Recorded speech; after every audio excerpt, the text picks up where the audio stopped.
Hello everyone, welcome to जेनिक JEE study. आप सभी का एक बार फिर से स्वागत है। बात कर रहे हैं हम लोग ट्रांसपोर्टेशन इंजीनियरिंग में। हमारे 4 चैप्टर बहुत अच्छे से कवर हो चुके हैं और नेक्स्ट चैप्टर आज स्टार्ट करना है जिसका नाम है पेमेंट डिजाइन। तो जल्द से जल्द आप लोग कॉपी पेन लेकर के बैठ जाइए और लेक्चर को लाइक कर दीजिए, शेयर कर दीजिए अपने व्हाट्सएप और टेलीग्राम ग्रुप्स में। और अगर अभी तक आपने चैनल को सब्सक्राइब नहीं किया तो बेटा किस बात का इंतजार कर रहे हो, जल्दी से जल्दी सब्सक्राइब कर लीजिए। इस चैनल पे आपको सिविल के सारे सब्जेक्ट फ्री में मिल रहे हैं। कुछ सब्जेक्ट कवर हो चुके हैं, अगर आपने किसी रीजन से स्किप कर दिया है तो उसे जरूर जरूर देख लीजिए और नोट्स प्रिपेयर कर लीजिए। आपके एग्जाम्स लगने वाले हैं, कुछ एग्जाम लग चुके हैं, डेट आ चुकी है। जिन्होंने यूपीट्रिपलएससी जेई 2016 या 18 भर रखा है उनके लिए एग्जाम डेट आ चुकी है। तो जल्द से जल्द आप लोग बस अपनी पढ़ाई में लग जाइए बिना किसी टेंशन के। आपको जेनिक सारी चीजें प्रोवाइड कर रहा है, वो भी बिल्कुल फ्री में। तो स्टार्ट करते हैं हम लोग अपना सब्जेक्ट। आप लोग जल्दी से जल्दी आ जाइए। टॉपिक हमारा चैप्टर हमारा है पेमेंट डिजाइन, जिसमें हमें जो पेमेंट है जितने भी टाइप के उनकी डिजाइनिंग के बारे में इसमें हमें डिटेल में पढ़ना है। और आपका जो चैप्टर है इसमें जो इससे रिलेटेड बेसिक टर्म्स हैं वो एक एक करके हम लोग देखेंगे। तो स्टार्ट करते हैं हम लोग। इसमें देखिए, बात करें अगर यहाँ पे लिख देते हैं पेमेंट पेमेंट डिजाइन। ओके, ये हो गया आपका चैप्टर। और चैप्टर कौन सा है आपका?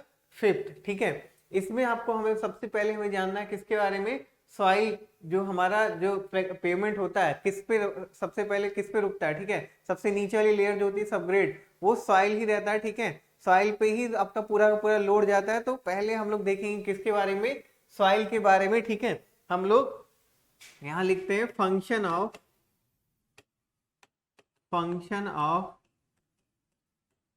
पेमेंट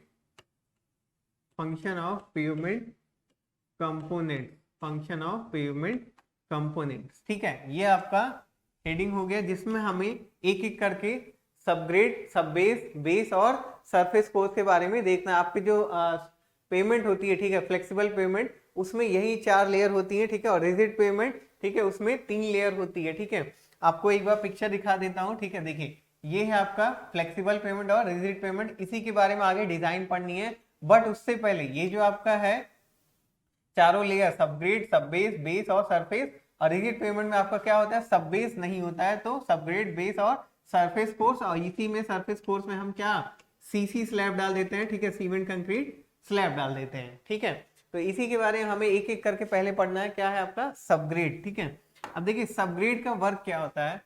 सबग्रेड अपना क्या काम करता है कि वो अल्टीमेटली एक तरह से क्या करता है, लोड बियर करता है। ठीक है, सबग्रेड जो है वो आपका क्या करता है, लोड बियर करता है। ठीक है, तो आप क्या लिख सकते हो सबग्रेड के लिए payment load is ultimately taken by, क्या लिखेंगे, payment load is ultimately taken by subgrade. ठीक है, सबग्रेड सॉइल। ठीक है, तो जो आपका पेमेंट का लोड आ रहा है, यानी कि आप देखिए इस पिक्चर में ये जो जितने ऊपर से एक एक लेयर है, सबका लोड जो जा रहा है वो किस पे जा रहा है, सबग्रेड पे। और सबग्रेड में आपका क्या रहता है, सॉइल ये। ठीक है, तो उस पे जो लोड जा रहा है वो पूरा का पूरा एक तरह से सॉइल बियर कर रहा है हर चीज का लोड। तो वही चीज हमने यहाँ पे लिख दिया कि सबग्रेड ही जिम्मेदार होता है किसके, पेमेंट लोड को बियर करने के लिए। ठीक है, तो वही आपने लिख दिया। अब कौन कौन से फैक्टर इसको अफेक्ट करते हैं, ठीक है, वही लिखते हैं। Some of the factors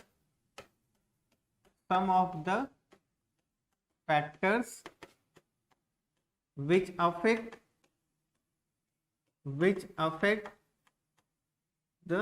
affect the strength of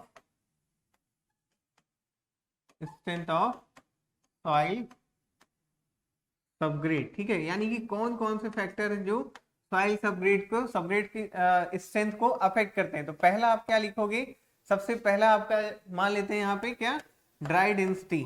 ठीक है, ड्राई डेंसिटी एक तो ये हो जाएगा। ठीक है, और ड्राई डेंसिटी जैसे आप समझिए डेंसिटी कई टाइप के होते हैं, तो हमें यहाँ पे ड्राई डेंसिटी मतलब है। ठीक है, और उसके अलावा आपका क्या रहेगा, जैसे टाइप ऑफ सॉइल। ठीक है, यहाँ लिख देते हैं टाइप ऑफ सॉइल और उसके अलावा आपका क्या रहेगा, जैसे टाइप ऑफ सॉइल का मतलब किस तरह की सॉइल है, जैसे इंडिया इतना बड़ा है या वर्ल्ड इतना बड़ा है तो हर जगह पे एक जैसी सॉइल नहीं है, तो किस तरह की सॉइल, आप पता लगा ब्लैक कॉटन सॉइल पे रोड बना दिए तो रोड आपकी खराब हो जाएगी। ठीक है, सॉइल मैकेनिक्स आप इस चीजों के बारे में पढ़ेंगे, कौन सी सॉइल कैसी होती है। ठीक है, तो टाइप ऑफ सॉइल। तीसरा हो जाएगा आपका मॉइस्चर कंटेंट।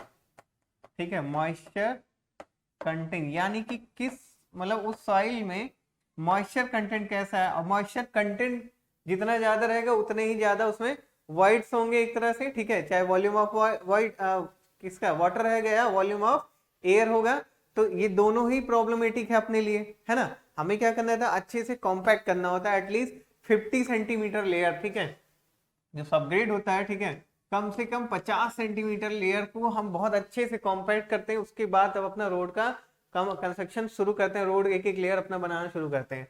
तो मॉइस्चर कंटेंट अगर रहेगा तो ये प्रॉब्लम क्रिएट करेगा, बाद में जब आपकी रोड बन जाएगी या बीच में ही आपकी रोड खराब हो जाएगी। तो ये हो गया आपका क्या, मॉइस्चर कंटेंट। अब इसके अलावा चौथा क्या लिखेंगे आप लोग, इंटरनल स्ट्रक्चर ऑफ सॉइल, यानी कि जो सॉइल है उसका इंटरनल स्ट्रक्चर किस तरह से है। ठीक है, ये भी आप सॉइल में पढ़ोगे। ठीक है, जैसे हनीकॉम्ब स्ट्रक्चर है, ठीक है, और उसके अलावा भी ग्रेन स्ट्रक्चर जो भी रहते हैं, ठीक है, तो वो आपका रोज हो जाएगा इंटरनल स्ट्रक्चर ऑफ सॉइल। ठीक है, उसके अलावा आपका क्या होगा कि किस टाइप का, ठीक है, यहां लिख देते हैं type and mode of stress. ठीक है, यानी कि जो स्ट्रेस पड़ रहा है, ठीक है, जो लोड आ रहा है, ठीक है, वो किस तरह का, किस टाइप का लोड आ रहा है, ठीक है, या किस मोड का स्ट्रेस है।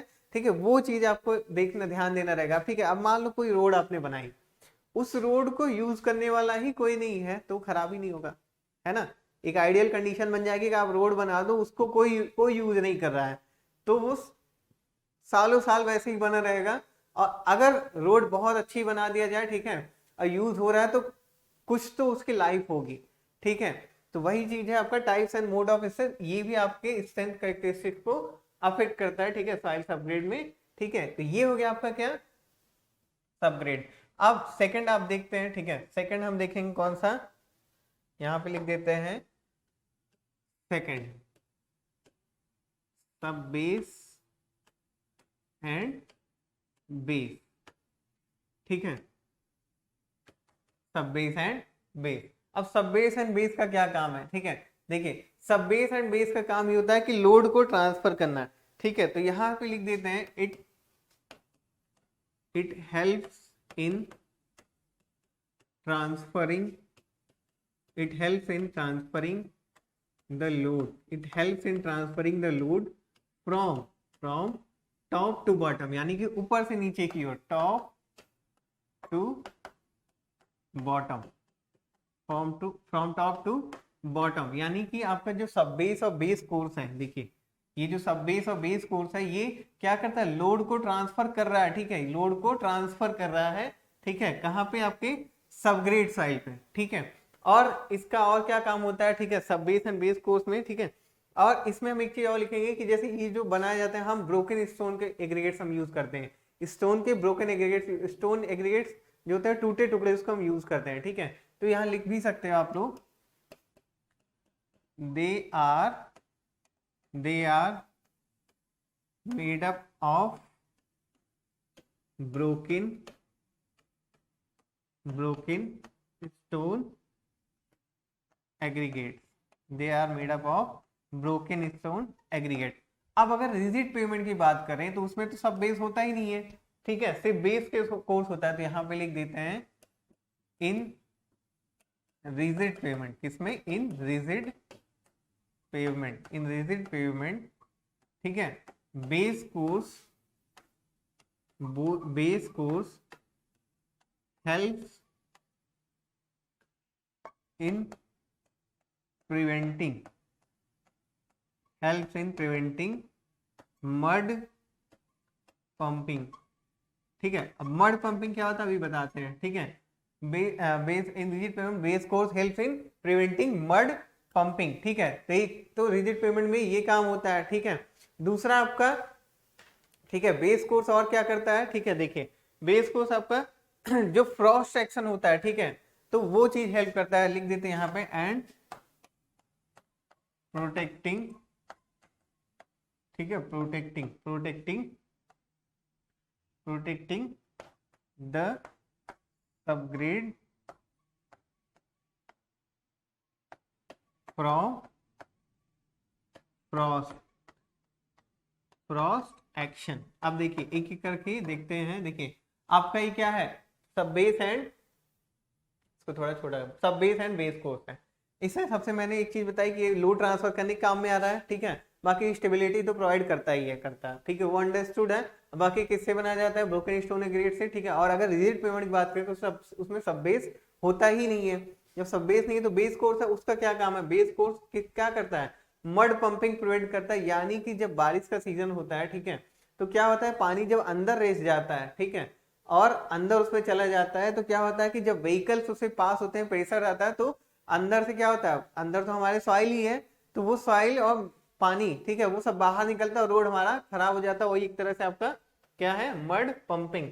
और क्या करता है कि जो फ्रॉस्ट सेक्शन, जैसे बहुत ज्यादा कोल्ड रीजन्स में, ठीक है, पानी अगर अंदर चल जाए, वाटर अगर अंदर चला जाए रोड में नीचे, तो क्या होता है कि ठंडे मतलब कोल्ड रीजन होने की वजह से वो जम जाता है, ठीक है। और जमने के बाद जैसे आपको पता ही होगा कि जो वाटर है लिक्विड फॉर्म में उसका वॉल्यूम कम होता है, और सॉलिड फॉर्म में वही चीज थोड़ा सा बढ़ जाती है, तो क्या होगा कि आपका रोड वहीं पे श्रिंक हो जाएगा, क्रैक आ जाएंगे, फिर धीरे धीरे धीरे धीरे खराब होने लगेगा। तो ये हो जाता है आपका क्या, सब बेस एंड बेस कोर्स के बारे में। अब इसके बाद फिर, ठीक है, तो एक तरह से कह सकते हैं कि ये प्रॉपर ड्रेनेज इंश्योर करने के काम में भी आपका आता है, ठीक है। चाहे तो आप यहाँ लिख भी सकते हैं, एंड यहाँ पे लिख देते हैं, एंड हेल्प्स टू इंश्योर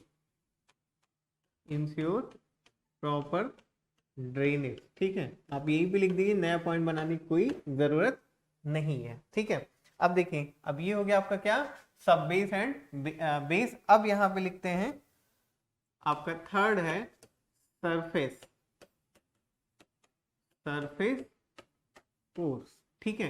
अब सरफेस कोर्स क्या होता है, ठीक है, इसी पे सरफेस कोर्स के ही ऊपर क्या आपके व्हीकल्स मूव करते हैं, ठीक है, सरफेस कोर्स के ही ऊपर आपके व्हीकल्स मूव करते हैं। तो आप लोग क्या लिखेंगे, सरफेस कोर्स यहां लिख दीजिए, it provides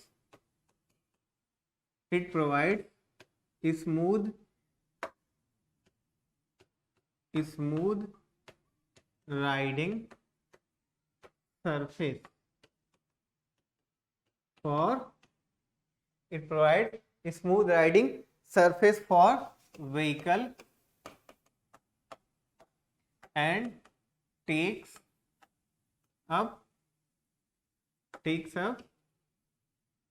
wear and tear, ठीक है। यानी कि जो टॉप लेयर ही है वही वियर एंड टियर लेती है, और हमें क्या प्रोवाइड करती है, स्मूथ राइडिंग सरफेस प्रोवाइड करती है। देख सकते हो आप लोग, देखिए ये आपका सरफेस कोर्स है। अब इसी के ऊपर आपका क्या, व्हीकल्स मूव होने हैं, दोनों तरफ यही है, इसी के ऊपर आपकी गाड़ियां चलेंगी, ठीक है, इसी के ऊपर आपकी गाड़ियां मूव करेंगी। तो एक तरह से हमें और वियर एंड टियर भी यही झेलती है, ठीक है। तो यही हो गया आपका क्या, सरफेस कोर्स। अब बात कर लेते हैं हमारा टाइप जो है, ठीक है, यहां पे लिख लीजिए आप लोग, types of flexible types of pavement, ठीक है, टाइप्स ऑफ पेवमेंट। तो जैसा कि आप लोग दिख ही रहा है बोर्ड पे, पेमेंट कितने टाइप के हैं, फ्लेक्सिबल और रिजिड, ठीक है। तो फ्लेक्सिबल पेमेंट और रिजिड पेमेंट को डायरेक्ट हम डिफरेंस के थ्रू देखते हैं, और आपका एक एक चीज क्लियर भी होता जाएगा। तो लिख देते हैं यहाँ पे, ठीक है, पहले यहाँ नोट कर लीजिए, फ्लेक्सिबल पेमेंट, और नंबर 2 आपका होगा रिजिड पेमेंट। और इसके अलावा भी 2 पेमेंट होते हैं, ठीक है, वो आपको अभी आगे बताते हैं, ठीक है। लेकिन मेनली आपका यही है, वो दोनों इसी के थ्रू ही बनते हैं, ठीक है। तो यहाँ पे अब लिखते हैं difference between flexible and rigid pavement, ठीक है, difference between flexible and rigid pavement, ठीक है। ये हो गया आपका हेडिंग, इसी के थ्रू हम दोनों पेमेंट के बारे में एक एक करके समझते हैं। यहाँ पे आप लोग लिख लीजिए एक तरफ फ्लेक्सिबल पेमेंट और इधर आपका हो जाएगा रिजिड पेमेंट। ठीक है, अब एक एक करके हम लोग स्टार्ट करते हैं। देखिए आपका क्या है, फर्स्ट आप लिख लीजिए फ्लेक्सिबल पेमेंट में। ठीक है, यहाँ पे फर्स्ट लिख लीजिए it consist of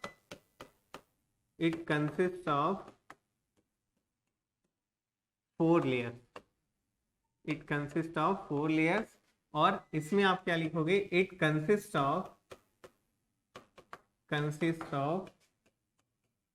3 layers.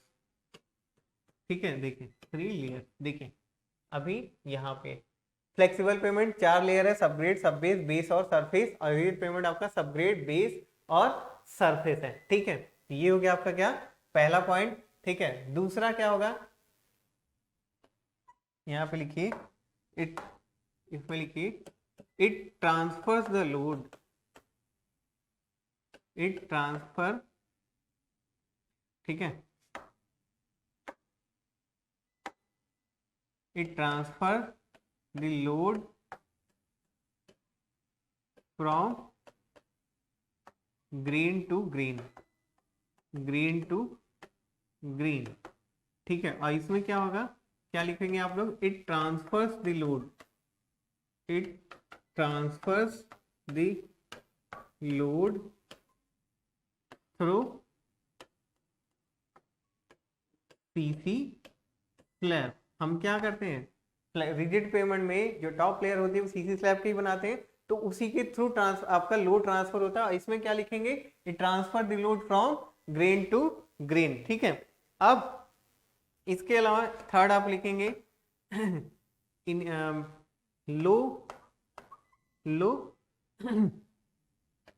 Construction cost but high maintenance cost. यानी कि फ्लेक्सिबल पेमेंट आपका कंस्ट्रक्शन कॉस्ट कम है लेकिन मेंटेनेंस कॉस्ट ज्यादा है। ठीक है, और उसी के बजाय यहाँ उल्टा होता है इसमें। ठीक है, हाई कंस्ट्रक्शन कॉस्ट, ठीक है, high construction cost but low maintenance cost. देखिए क्या होता है कि जब आप बना देते हैं फ्लेक्सिबल पेमेंट, ठीक है, तो कंस्ट्रक्शन कॉस्ट तो कम आती है, सस्ते में बन जाता है, लेकिन क्या होता है टाइम टू टाइम आपको मेंटेनेंस करना रहता है, क्योंकि बारिश के टाइम में, बारिश सीजन में अगर पानी रुक रहा है फ्लेक्सिबल पेमेंट पे तो ये बहुत ज्यादा प्रॉब्लमेटिक होता है फ्लेक्सिबल पेमेंट के लिए। रिजिड पेमेंट क्या होता है, क्योंकि टॉप लेयर आपका सीसी स्लैब है, ठीक है, तो अगर आपने अच्छे से बनाया है तो थोड़ा बहुत आपको ड्रेनेज बस देख लेना हो कि ड्रेनेज सही हो जाए, बस रोड खराब होने के चांसेस खत्म हो जाएंगे। लेकिन इनिशियल कॉस्ट हाई है, ठीक है, इनिशियल कॉस्ट इसमें हाई होती है। ठीक है, तो वो हो जाएगा आपका। अब इसके अलावा, ठीक है, फिर इस चौथे में लिख दीजिए, इसमें यहाँ पे लिख दीजिए नो जॉइंट्स आर रिक्वायर्ड। ठीक है, नो जॉइंट्स आर रिक्वायर्ड।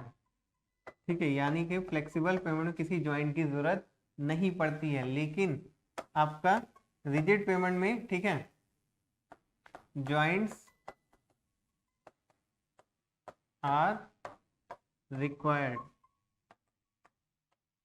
ठीक है, जैसे आपके कौन कौन से ज्वाइंट होते हैं, ठीक है, इसमें कौन कौन से ज्वाइंट, एक्सपेंशन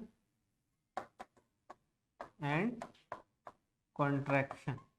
आगे आप डिटेल में ज्वाइंट्स के बारे में पढ़ेंगे। ठीक है, एक्सपेंशन एंड कॉन्ट्रैक्शन ज्वाइंट। ठीक है, तो ये हो गया आपका क्या, fourth point, no joints are required, और रिजिड पेमेंट क्या होगा, ज्वाइंट्स आर रिक्वायर्ड। ठीक है, अब इसके अलावा, ठीक है, इसके अलावा भी देख लेते हैं। इसके अलावा इसमें हम क्या यूज करते हैं, ठीक है, डिजाइन्ड बाई IRC, कोड है आपका IRC आपका 37 2018, ठीक है। और इसमें क्या है, डिजाइंड बाई IRC 58 2015, यानी कि ये जो IRC 37 कोड है उससे डिजाइन करते हैं फ्लेक्सिबल पेमेंट को, और रिजिड पेमेंट का IRC 58 से। और लेटेस्ट जो है आपके पास अभी 2018 का है फ्लेक्सिबल पेमेंट के लिए, और रिजिड पेमेंट के लिए 2015 का है। ओके, और इसके अलावा इसमें क्या होगा आपका 6 पॉइंट लिख लीजिए, लो और नेग्लिजिबल फ्लेक्सुरल स्ट्रेंथ, लो और नेग्लिजिबल फ्लेक्सुरल स्ट्रेंथ। और इसमें क्या लिखे हैं आप लोग, significant flexural strength, significant flexural strength. Okay, तो यहां से आपका देखिए मतलब आपका रिजिड पेमेंट और फ्लेक्सिबल पेमेंट एक एक पॉइंट क्लियर हो रहा है। फ्लेक्सिबल पेमेंट आपका क्या है, इसमें 4 लेयर होती है, और रिजिड पेमेंट में आपका 3 लेयर, ठीक है। फ्लेक्सिबल पेमेंट में आपका जो लोड ट्रांसफर हो रहा है, ठीक है, फ्रॉम टॉप टू बॉटम, ठीक है, transfer the load from top to bottom to grain by grain to grain, ठीक है। और इसमें क्या होगा, transfer the load through CC slab. और इसमें फ्लेक्सिबल पेमेंट का आपका इनिशियल कॉस्ट आपका लो रहता है, लेकिन रिजिड पेमेंट में आपका इनिशियल कॉस्ट हाई रहता है, मेंटेनेंस कॉस्ट कम रहता है। फ्लेक्सिबल पेमेंट में किसी ज्वाइंट की जरूरत नहीं होती, आपने कभी भी फ्लेक्सिबल पेमेंट में ज्वाइंट देखा ही नहीं होगा, ठीक है। और रिजिड पेमेंट में क्या होता है, आपका ज्वाइंट की जरूरत पड़ती है, और डिजाइन मतलब कि कौन से कोड है दोनों के लिए वो आपको पता चल गया, और फ्लेक्सिबल स्ट्रेंथ किस में नेग्लिजिबल और किस में सिग्निफिकेंट है वो भी आपको पता चल गया, ठीक है। तो ये हो गया आपका क्या, फ्लेक्सिबल और रिजिड पेमेंट। अब इसके बाद हम लोग देखते हैं, यहाँ पे लिख देते हैं, अपार्ट, जो मैंने आपको बताया ना कि इसके अलावा भी एक दो आपके पेमेंट होते हैं, ठीक है। Apart from these two payment, ठीक है, there are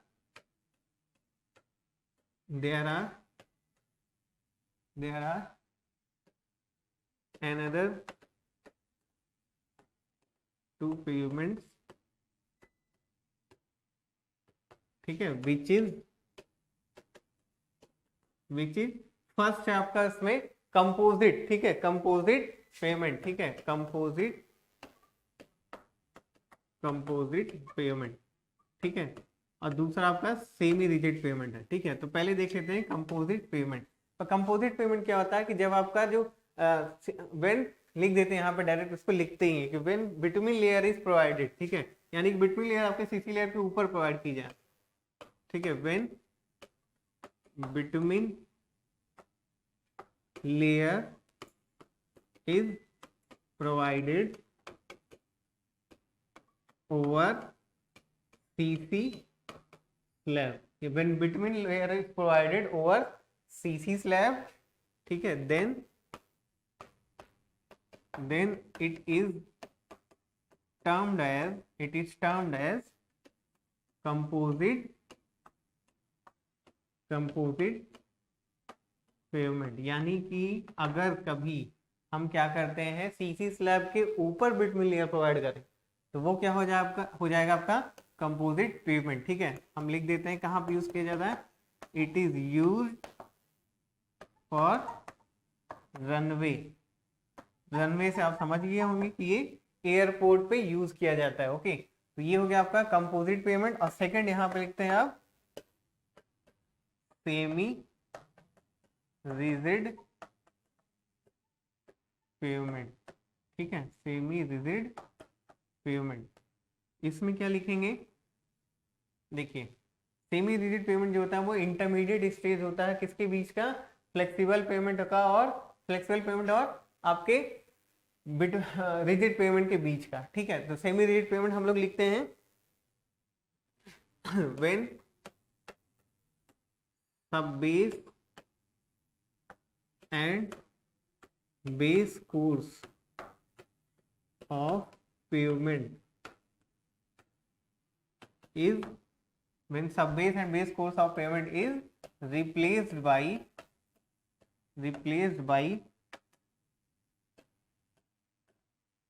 पोजोलॉनिक material, pozzolanic material, ठीक है,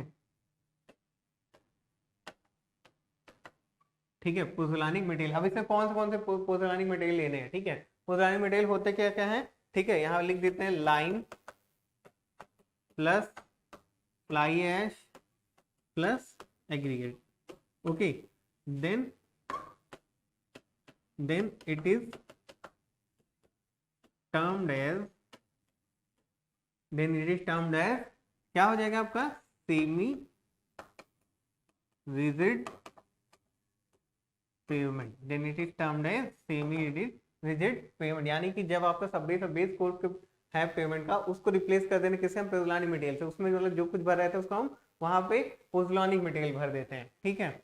यहाँ पे लिख देते हैं it is the stage between, it is the stage between, it is the intermediate stage लिख देते हैं यहाँ पे, ठीक है। देखिए it is the intermediate stage, it is the intermediate stage between flexible and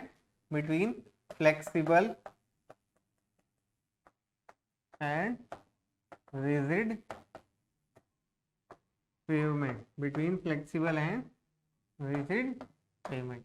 ये हो गया आपका क्या, सेमी रिजिड पेवमेंट, ओके। अब यहाँ पे आपका देखिए व्हेन पेमेंट लिख सकते, फिर से देखिए आपको बता दें, सब बेस कोर्स को हमने जो मटेरियल था उसके किससे रिप्लेस करें, पोजोलॉनिक मटेरियल से। और क्या होगा आपका यहाँ पे, एक तरह से इंटरमीडिएट स्टेज है किसके बीच का, फ्लेक्सिबल और रिजिड पेमेंट के बीच का, ओके। यहाँ पे आपका हो गया क्या, सेमी रिजिड पेमेंट। अब इसके बाद देखते हैं हम लोग आपके डिजाइन, ठीक है, देखते हैं यहाँ पे डिजाइन आपके मेथड, ठीक है, design of flexible pavement, design of flexible pavement, ठीक है, design of flexible pavement. Flexible pavement की अब आपको डिजाइन करनी है, तो 3 मेथड है, ठीक है, लिख देते हैं। फर्स्ट एम्पिरिकल मेथड, सेकंड आपका होगा सेमी एम्पिरिकल मेथड,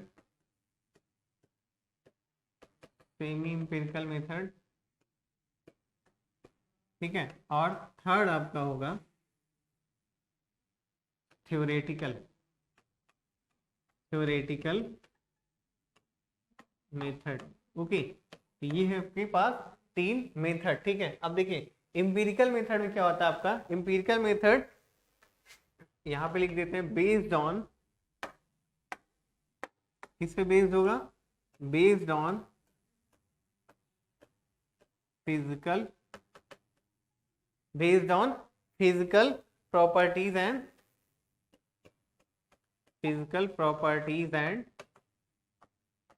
strength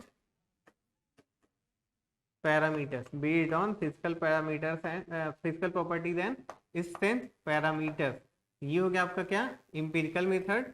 और सेमी एम्पिरिकल मेथड क्या होगा, एक इस पे बेस्ड होता है, based on stress strain relation, based on stress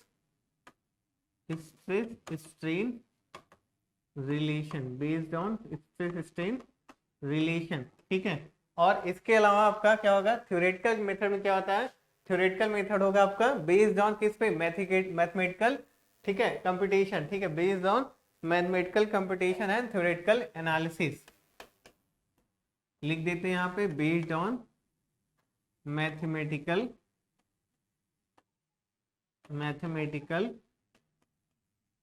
computation and theoretical analysis, okay. ये हो गया आपका क्या, थ्योरेटिकल मेथड। अब इसमें कौन कौन सा होता है, देखिए एम्पिरिकल मेथड में आपके 3-4 मेथड है, एक एक करके हम देखते हैं, ठीक है। एम्पिरिकल मेथड में, ठीक है, एक तो होगा आपका ग्रुप इंडेक्स मेथड, जिसके बारे में हम लोग पढ़ेंगे, group index method,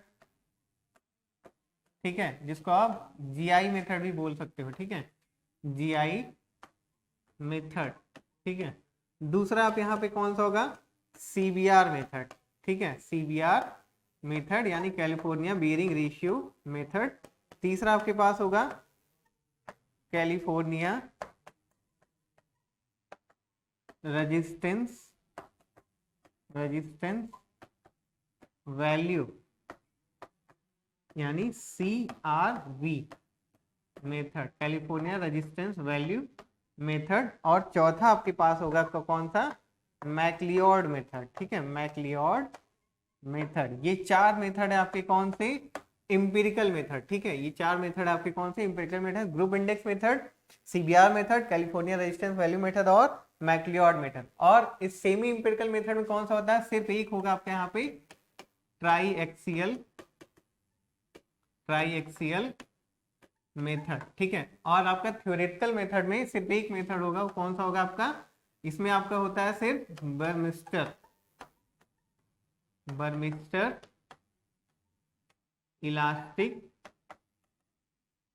layer method, ठीक है, इसमें आपका सिर्फ एक होता है बर्मिस्टर इलास्टिक लेयर मेथड, ठीक है। देखिए ये हो गया आपके पास तीनों, ठीक है, डिजाइन मेथड किसका, फ्लेक्सिबल पेमेंट का। थोड़ा सा इसको छोटा कर देते हैं पूरा दिखने के लिए। देखिए डिजाइन ऑफ फ्लेक्सिबल पेमेंट में हमें इंपिरिकल मेथड, सेमी इंपिरिकल और थ्योरेटिकल है। इंपिरिकल मेथड किस पे बेस्ड होता है, फिजिकल प्रॉपर्टीज पे, ठीक है, देखिए फिजिकल प्रॉपर्टीज और स्ट्रेंथ पैरामीटर पे, जिसमें हमें ग्रुप इंडेक्स मेथड देखना है, सीबीआर मेथड देखना है, कैलिफोर्निया रेजिस्टेंस वैल्यू मेथड देखना है और मैक्लियोड मेथड। और सेमी इंपिरिकल में सिर्फ एक मेथड है आपका ट्राइएक्सियल मेथड। और थ्योरेटिकल मेथड किस पे बेस्ड है, मैथमेटिकल कंप्यूटेशन और थ्योरेटिकल एनालिसिस पे। तो इसमें सिर्फ बर्मिस्टर इलास्टिक लेयर मेथड है, ठीक है, बर्मिस्टर इलास्टिक लेयर थ्योरी है, ठीक है।